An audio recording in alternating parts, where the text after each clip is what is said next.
നമസ്കാരം. മലയാളി വാർത്തയിലേക്ക് സ്വാഗതം.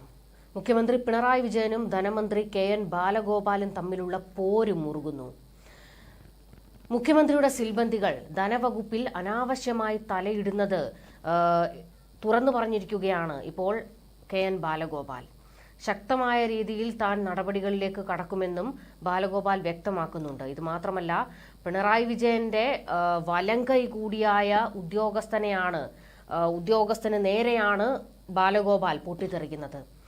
വിവിധ സർക്കാർ സേവനങ്ങളുടെ ഫീസ് നിരക്കുകൾ കൂട്ടി വരുമാന വർധനയ്ക്ക് നിർദ്ദേശങ്ങൾ തയ്യാറാക്കിയത് മുഖ്യമന്ത്രിയുടെ chief principal secretary K M. Abraham നേരിട്ടാണ്. ധനവകുപ്പിനെ ഇരുട്ടിൽ നിർത്തിക്കൊണ്ടായിരുന്നു സൂപ്പർ ധനമന്ത്രിയായുള്ള കെ.എം. എബ്രഹാമിന്റെ ഇടപെടൽ. ക്ഷേമ പദ്ധതികളുടെ കുടിശ്ശിക നിവാരണമടക്കം സർക്കാർ മുൻഗണനകൾ പുതുക്കിയുള്ള മുഖ്യമന്ത്രിയുടെ പ്രഖ്യാപനത്തിന് പിന്നാലെയാണ് ഉത്തരവിറങ്ങിയത്. വരുമാന വർധനവിനുള്ള നിർദ്ദേശങ്ങൾ അടങ്ങിയ ഫയൽ ക്യാബിനറ്റിന്റെ പരിഗണനയ്ക്കെത്തിച്ചത് മുഖ്യമന്ത്രി നേരിട്ടായിരുന്നു. അതായത് ധനവകുപ്പിൽ മുഖ്യമന്ത്രിയും മുഖ്യമന്ത്രിയുടെ ശിങ്കിടി ഉദ്യോഗസ്ഥനും കൈകടത്തി അവർ നേരിട്ട് തീരുമാനങ്ങൾ എടുത്തു. കെ.എൻ. ബാലഗോപാൽ നോക്കുകുത്തിയ പോലെ നിൽക്കേണ്ടി വന്നു എന്നതാണ് വ്യക്തമാകുന്നത്. ലോക്സഭാ തെരഞ്ഞെടുപ്പ് തോൽവിക്ക് പിന്നാലെ മുൻഗണനകളിൽ മാറ്റം വേണമെന്ന ആവശ്യം LDFിലും സർക്കാരിലും ഒരുപോലെ ഉയർന്നിരുന്നു. ക്ഷേമ പെൻഷൻ മുതൽ സർക്കാർ ജീവനക്കാരുടെയും പെൻഷൻകാരുടെയും ആനുകൂല്യങ്ങളിൽ വരെ കുടിശ്ശിക തീർക്കലിൽ ഊന്നിയായിരുന്നു മുഖ്യമന്ത്രിയുടെ പ്രഖ്യാപനം. സമയബന്ധിത പദ്ധതി പ്രഖ്യാപനം അല്ലാതെ പണം എവിടെ നിന്ന് കണ്ടെത്തുമെന്ന് അവ്യക്തമാണ്. എല്ലാത്തിനും പണം അനുവദിക്കേണ്ട ധനമന്ത്രിക്കും മറുപടി ഉണ്ടായിരുന്നില്ല. ഇതിനിടെയാണ് നികുതിയിതര വരുമാന വർധനയ്ക്ക് ശുപാർശകൾ സമർപ്പിക്കണമെന്നാവശ്യപ്പെട്ട് ഉത്തരവിറങ്ങിയത്. കാലങ്ങളായി കൂട്ടാത്ത ഫീസുകളും സേവന നിരക്കുകളും പുനഃക്രമീകരിച്ച് അതാത് വകുപ്പുകൾ റിപ്പോർട്ട് തയ്യാറാക്കാനാണ് നിർദ്ദേശം.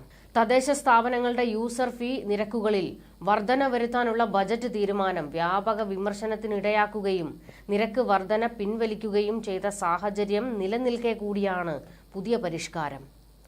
ജനങ്ങളെ നേരിട്ട് ബാധിക്കുന്ന തീരുമാനങ്ങളിൽ പോലും ധനവകുപ്പിനെ വിശ്വാസത്തിലെടുത്തിട്ടില്ല എന്ന ആക്ഷേപം ശക്തമാണ്. പിരിഞ്ഞു കിട്ടാവുന്ന പരമാവധി തുകയുടെ കണക്കിലും വകുപ്പിനോ സർക്കാരിനോ വ്യക്തതയില്ല.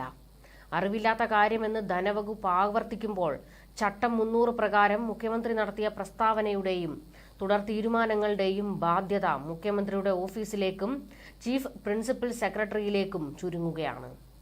വകുപ്പുകളെ വിശ്വാസത്തിലെടുക്കാത്ത മുഖ്യമന്ത്രിയുടെ സമീപനത്തിൽ മുന്നണിക്കകത്തും പുറത്തും രാഷ്ട്രീയ ചർച്ചകളും സജീവമായിട്ടുണ്ട്. അതായത് പിണറായി വിജയനും ഒരു കൂട്ടം ഉദ്യോഗസ്ഥരും ചേർന്നാണ് ഇപ്പോൾ ഈ സർക്കാരിനെ ഭരിച്ചുകൊണ്ടിരിക്കുന്നത്. വകുപ്പുകൾക്കോ വകുപ്പ് മന്ത്രിമാർക്കോ യാതൊരു റോളുമില്ലാത്ത അവസ്ഥയിലേക്ക് കാര്യങ്ങൾ എത്തുന്നു. ഇനിയും ഒരു 2 വർഷം കൂടിയേ ഉള്ളൂ. ആ 2 വർഷത്തിനുള്ളിൽ കാണിച്ചു കൂട്ടാവുന്നതെല്ലാം കാണിക്കാൻ തന്നെയാണ് പിണറായി വിജയൻ ഇപ്പോൾ തീരുമാനമെടുത്തിരിക്കുന്നത്. അതിന് കൂട്ടുനിൽക്കാൻ കുറച്ച് ഉദ്യോഗസ്ഥരെയും ചട്ടം കെട്ടിയിട്ടുണ്ട്.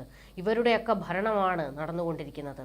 എന്നാൽ ഇത് അനുവദിച്ചു കൊടുക്കാൻ ധനമന്ത്രി ഒട്ടും തയ്യാറുമല്ല. പിണറായിക്കും ഉദ്യോഗസ്ഥർക്കുമെതിരെ ശക്തമായ രീതിയിൽ പ്രതികരിക്കുകയാണ് ബാലഗോപാൽ. ഇതോടെ CPMൽ വലിയ രീതിയിലുള്ള അടി പൊട്ടി നിൽക്കുകയാണ്. ന്യൂസ് ഡെസ്ക് മലയാളി വാർത്ത.